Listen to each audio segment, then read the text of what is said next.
कई घर ऐसे देखे हैं, पिता चाहे कितना भी गरीब हो, अगर लड़के वाले 10 लाख या 20 लाख रुपए मांग लें तो बाप अपने खुद के शरीर को गिरवी रखने की ताकत रखता है बेटियों के लिए। बाप खुद के शरीर को गिरवी रखने की ताकत रखता है।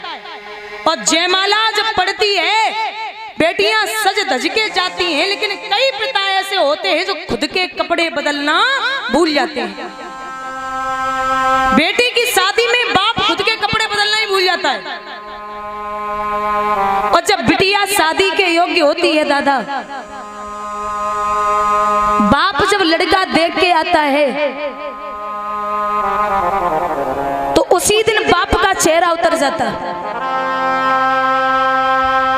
बेटी बोलती पापा क्या हुआ, कुछ ज्यादा मांग लिया क्या? तो बाप बोलता नहीं लाडो, ज्यादा नहीं मांगा। वो क्या है ना, मैं सोच रहा हूं कि आज से चौथे महीने में तू पराई घर की हो जाएगी। यहाँ इतने पिता बैठे, आप सब जानते, बेटियों को विदा किया होगा। दादा 1 महीने पहले से बाप अपनी बेटी के लिए पैसा इकट्ठा करेगा, भागेगा, दौड़ेगा, ये काम वो काम, और जैसे ही बिटिया विदा हुई सबसे पहले बाप कोने में गिर पड़ता है। लक्ष्मी गई वो तो गई, लेकिन मेरे हाथों पैरों को तोड़ के चली गई। बिटिया की विदाई जब होती है तो सबसे ज्यादा बाप और भाई रोते हैं। माँ इतना नहीं रो पाती, क्योंकि अगर माँ की भी हालत उस टाइम बिगड़ गई तो समझ लेना बाप और भाई को समझाने वाला कोई नहीं है। पिता अपनी बेटी की आंखों में आंसू शादी से पहले देख ले भले ही, लेकिन शादी के बाद जीवन में नहीं देख सकता।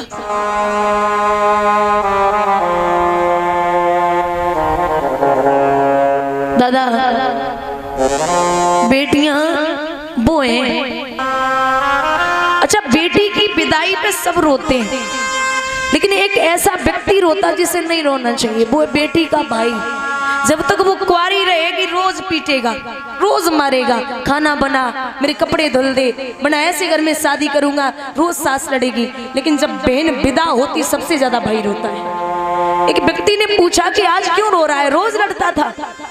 तो भाई हिचकी लेके जवाब देता है कि वीरन जितनी बार लड़ाऊ ना अपनी तरफ से ही लड़ाऊ, और अगर घर आने में जरा भी लेट हो गया तो उसने 50 फोन कर दिए, कहाँ मर रहा है, अरे भोजन नहीं करना क्या?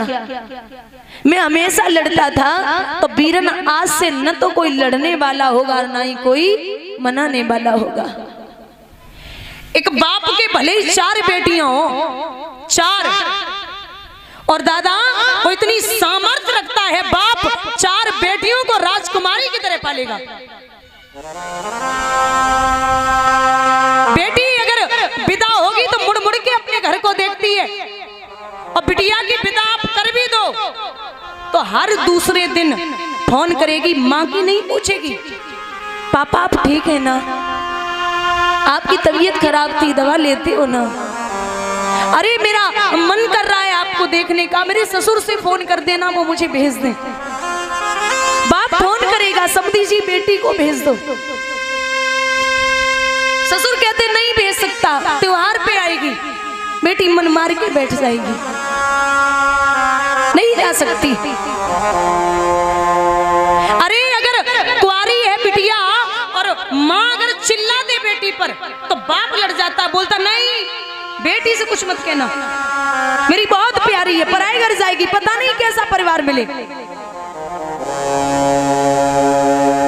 और ये सत्य भी है, टूटे हुए खिलौने से बेटियां खेल सकती हैं, बेटा नहीं खेलेगा। आप अभी बाहर जाना और ये बेटी से पूछ लेना कि लाड़ो मैं बाहर जा रहा हूँ, कुछ चाहिए? तो बेटी कहती नहीं पापा आप सही सलामत घर पे आ जाना, वही बहुत है, आप जाइए और अच्छे से वापस शाम तक आ जाना।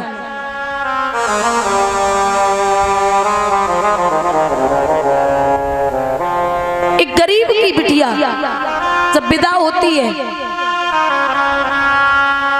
दादा, लोग सोचते हैं कि गरीब की है, अगर मार लो पीट लो तो कुछ नहीं बिगड़ता। थप्पड़ चाहे अमीर में लगे चाहे गरीब में लगे, दर्द बराबर होता है। एक पिता ने अपनी बेटी को विदा किया, गरीब बाप, तो कई दिन हो गए जब पिता लेने नहीं पहुंचा तो बेटी अपने पापा को एक पत्र लिखती है और कहती, पापा बहुत दिन हो गए आप लेने नहीं आए। पापा अपने खून से लिखिए चिट्ठिया, बबुला अपने खून से लिखिए चिट्ठिया, ओ पापा मायके को तरह से तुम्हारी चिट्ठिया। पापा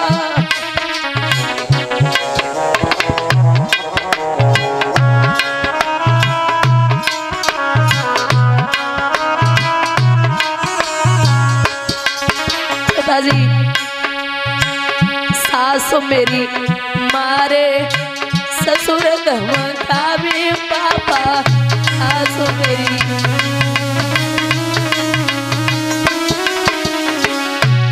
पापा ननद दिखावे तेल की कटिया, बबुला ननद दिखावे तेल की कटिया, ओ बबुला मायके को तरह से तुम्हारी गुड़िया।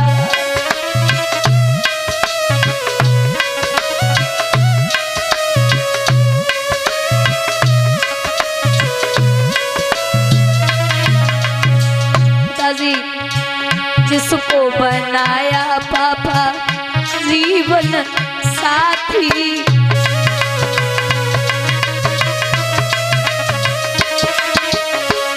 कोई कहता है लगा ले तू फांसी,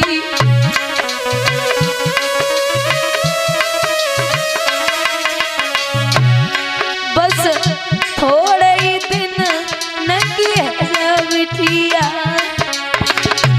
पापा थोड़े ही दिन न किया बिटिया, ओ बबुला मायके को तरह से तुम्हारी गुड़िया।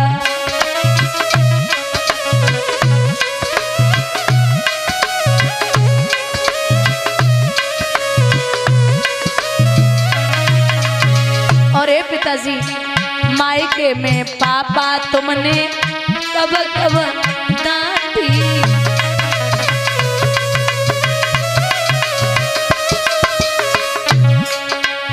ससुरे में बिना पिटे दिन जात नहीं बाकी,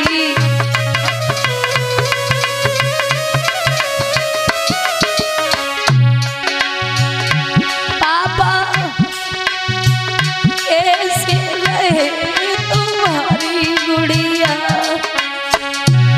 बबुला कैसे रहे तुम्हारी बिटिया, बबुला मायके को तरह से तुम्हारी गुड़िया।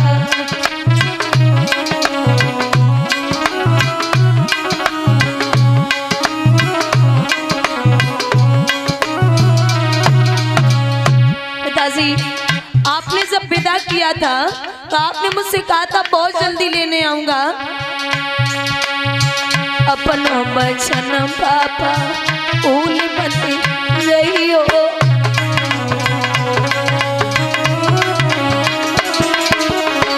जल्दी से जल्दी लिवाई ले जइयो,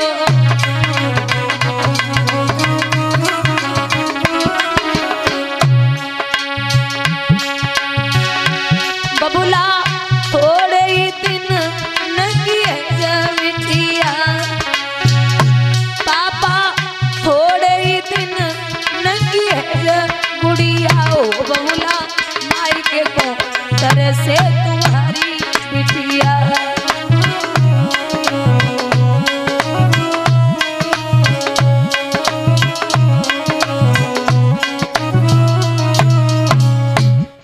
विदा कर रहे राजा जनक, बहुत रोए। राजा दशरथ के चरणों को पकड़ के बोले, महाराज हमारी बिटिया को जैसे लेके जा रहे हो उसी तरीके से रखना। राजा दशरथ बोले, आप बावरे हैं क्या?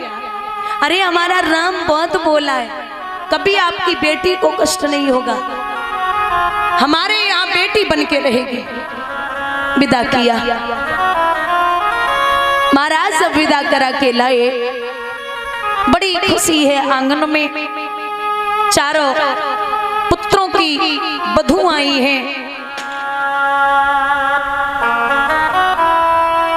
समय बीता, समय बीत रहा है तो एक दिन की बात है, राजा दशरथ ने विदा करा के लाए। समय हो गया। एक दिन राजा दशरथ ने दर्पण में अपना मुख देखा तो विचार किया कि हम पे बुढ़ापा है, अब अपने बड़े बेटे को राजगद्दी दे दें। देवतागण सोचने लगे कि राम का राज तिलक हो गया तो राक्षसों को कौन मारेगा। इसलिए जाकर के मंथरा की बुद्धि को फेरा। मंथरा ने जाकर के केकई की बुद्धि को फेरा तो केकई कोप भवन में लेट गई। यहाँ इतने लोग बैठे हैं, दादा ध्यान से सुनना। आप सब ये जानते हैं कि जो वनवास हुआ वो केकई की वजह से हुआ है। आप सब यही जानते हैं कि इसका मुख्य कारण जो है वो केकई है। गलत। महाराज केकई निंदनीय नहीं वंदनीय है। केकई निंदनीय नहीं हो सकती, वंदनीय है, क्योंकि केकई से ज्यादा राम को कोई दुनिया में प्यार करने वाला है ही नहीं। ये जो केकई है, जिस दिन से राम पैदा हुए उस दिन से राम की शादी तक, राम की जब तक शादी नहीं हुई तब तक राम केकई मैया के साथ ही सोते थे, इतना लाड था। आपको बता दे, ये जो केकई है, जब भगवान 2.5 वर्ष के रहे होंगे, 2.5 वर्ष के, तो कौशल्या ने केकई से कही है कि तू बड़ा प्रेम करती मेरे लाला को, वो तो तेरा ही है। राम आज हमाओ बड़ो दिल कर रहा हो कि तू आज हमें लिटावे के लिए दे दे, और राम को हम लिटावेंगे। अब जिसका बेटा है वही मांग रहा है तो मना कैसे कर दे? ले जा। कौशल्या जब राम को लेके आई, संतो याद रखना, रात्रि के 10, 11, 12, 1 बज गया, राम जी को नींद न आई। कौशल्या ने पूछा, राम? हाँ मैया। भूख लगी है? नहीं। दूध पीना है? नहीं। कहानी सुनाऊं? नहीं माँ। फिर सो क्यों नहीं रहे हो? कुछ नहीं माँ, आज आएगी तो सो जाऊंगा। समझ गई कौशल्या की केकई रोज आंचल से छुपा के सुलाती है, या आज यहाँ नहीं सोएगा। रात्रि के 2:30 बज गए। बुजुर्गों याद रखना, केकई रात्रि के 2:30 बजे कमरे के खम्मे को पकड़ के पड़ी है मुंह के बल। आवाज लगाई, अरे केकई, ये तेरा राम नहीं सो रहा, इसे अपने आंचल से ही सुला ले। केकई एकदम से उठी, अरे आजा बेटा, आजा राम, हमें तो तेरे बिना नींद ही नहीं आ रही, सो जा। रात्रि के 2:30 बजे मैया ने आंचल से लगाई, छाती से लगाए कि मैया केकई राम को लेके सोई गई। समय बीता, दादा भगवान 4 वर्ष के हुए राम जी, तो एक दिन मैया केकई राम को दाल भात खिलाई रही। जब दाल भात खिला रही थी तो 2-4 चक्कर लगाए कि भगवान एक एक कौर खाए रहे। अचानक 2 मिनट के लिए भगवान गायब हुए और पीछे से मैया केकई की आंखें बंद की और जवाब दिया, माँ बता मैं कौन हूं? पूछ रहे मैया मैं कौन हूं। अब जो माँ होती है ना, वो अपने बच्चे के स्पर्श से बता सकती है कि मेरा बेटा है या नहीं है। तो मैया समझ तो गई कि ये राम है, लेकिन बातें बनाए कि मुस्कुराए कि बोली कि हे भरत, हमने तुम्हें पहचान लिया कि तुम भरत हो। राम चक्कर लगाए के सामने आएंगे, बोले मैया तू हार गई, अरे मैं तो तेरा बेटा हूं राम। कोई बात नहीं, अपने बच्चे के सामने आ रही हूं, कोई पराया थोड़ी है। पूछा कि ये बताइए माँ, मैं कुछ सवाल कर सकता हूं? बोले करो। बोले ये बता तू हमें कितना प्रेम करती है। ध्यान देना, राम पूछ रहे मैया कैकेयी से कि तू मुझे कितना प्रेम करती है। तो कैकेयी बोली ये कोई पूछने वाली बात है, राम मैं तुझसे इतना प्रेम करती हूँ, तू हमसे जो चाहे मांग सकता है। जवाब दो राम ने, मैया अगर हमने मांगो तूने ना दो तो। कैकेयी बोली लाला अगर तू जान भी मांगे तो वो भी दे दूं। तू कैसी बात करता है, तू मुझे सबसे प्रिय है। ठीक है, राम बोले देख लेना मैया, कुछ ऐसा न मांग लूं जो जीवन में आने वाले समय में कोई भी माँ अपनी बेटी का नाम कैकेयी न रखे। कुछ ऐसा न मांग लूं जो तू इतनी बुरी बन जाए, आने वाले समय में कोई भी माँ अपनी बेटी का नाम कैकेयी न रखे। अरे ना रखे तो ना रखे, तू मांग ले। बोले और सुन, कुछ ऐसा न मांग लूं जो तेरा बेटा भरत तुझे कभी मां न कहे। कैकेयी आंखों में आंसू लेके बोली बच्चा, जब त्रिलोकी नाथ मुझे मां कह रहा है तो भरत अगर मां नहीं कहेगा तो फर्क नहीं पड़ता। जब मेरा राम हमें रोज मां बोलता है तो अगर भरत मां न बोले तो क्या फर्क पड़ता। मान लिया। राम बोले और सोच ले मां, कुछ ऐसा न मांग लूं जो आने वाले समय में तू विधवा हो जाए। जब मैं मांगू और तू अपने पति को बताए तो तू विधवा हो जाए। कैकेयी बोली राम अगर तेरे लिए 100 जन्मों तक विधवापन जीना पड़े तो मैं जी लूं, इतना प्रेम है। इसीलिए कहते कैकेयी कभी निंदनीय नहीं हो सकती, वंदनीय है। इतना प्रेम कौन कर सकता है। बोले मांगू, हाँ मांग ले। फिर सोच ले, सोच लिया। बोले मां मैं इसलिए आया हूं राक्षसों का वध करने के लिए, और तेरे जो 2 वरदान आने वाले समय में तू सहायता करेगी। हमें पता है कि 2 वरदानों की बात होगी, तू वो वरदान जो हैं वो आने वाले समय में दशरथ जी से मांगना। पहला वरदान भरत को राज तिलक, और दूसरा वरदान मेरे लिए वनवास। जो जब बात सुनी सो 4 वर्ष की आयु के भगवान बेहोश है कि मैया गिर पड़ी। अरे राम तू हमारी जान मांग ले बच्चा, वो दे दूं, लेकिन वनवास तो मैं तुझे कभी नहीं भेज सकती। राम बोले मैंने पहले ही कहा कि तू नहीं दे पाएगी। अरे बोले कैकेयी इतना बड़ा काम करवाएगा, लोग मुझे पापी नहीं ठहराएंगे। बोले मैंने पहले ही बोला कोई कैकेयी अपनी बेटी का नाम रखेगा ही नहीं। कहीं है कैकेयी नाम, कहीं नहीं। बोले और ये सत्य भी है, 4 दिन से राम बन के ले गए और भरत ने सुना कि मेरी माँ की बदौलत गए, तो उस दिन से भरत ने अपनी कैकेयी को माँ नहीं बोला। वो समय आया, कैकेयी मैया जमीन पे पड़ी। राजा दशरथ बोले देवी क्या बात है, आप यहाँ जमीन पे पड़ी हो। बोले मेरे जो 2 वरदान हैं वो आप मुझे दे दो। अरे 2 नहीं 4 मांग लो, 6 मांग लो, नहीं 2 चाहिए, मांगो। बोले महाराज ऐसे नहीं। फिर जवाब दो है, शिकनी चुपड़ी बातें कह कर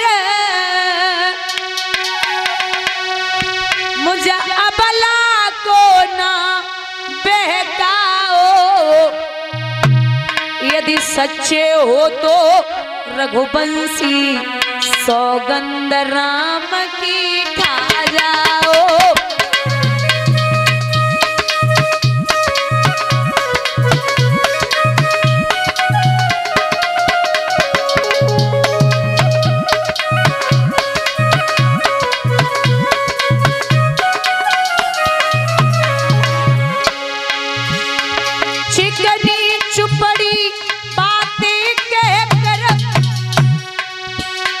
मुझे अबला को ना बेकाओ, यदि सच्चे हो तो रघुवंशी सौगंध राम की खा जाओ।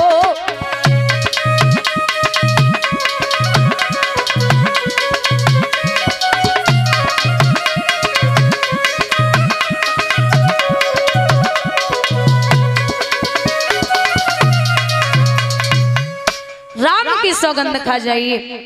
बोले मैं राम की सौगंध खाता हूं, आप जो मांगोगी वही मिलेगा। तो पहला वरदान सुनिए। क्या पहला वरदान है, मेरे भरत को बुला करके राज तिलक करवा दो। इतनी छोटी सी बात, इसमें कसम खिलाने की क्या जरूरत थी, ऐसे ही मांग लेती। बोले नहीं, दूसरा वरदान सुनिए। क्या तापस भेष विशेष उदासी और 14 बरस राम बनवासी। तापस भेष, तपस्वी के भेष में विशेष। दादा अगर लक्ष्मण बन के लिए विशेष, शेष नाम के अवतार लक्ष्मण, अगर ये बन के लिए नहीं जाते तो मेघनाथ को मारने वाला कोई नहीं था। मेघनाथ को वो ही मार सकता था जिसने 14 वर्षों तक पत्नी का मुख न देखा और जो सोया न हो। 14 बरस राम बनवासी। अब शंका होती है कि 14 वर्षों का ही क्यों मांगा, 13 का मांग लेती, 16 का, 18 का मांग लेती। परीक्षित, रावण की मृत्यु के सिर्फ 14 वर्ष ही बाकी बचे थे। आई मौत छोड़े नहीं और रहो चाहे देश विदेश, और बिना मौत मरियो नहीं चाहे बिचरो देश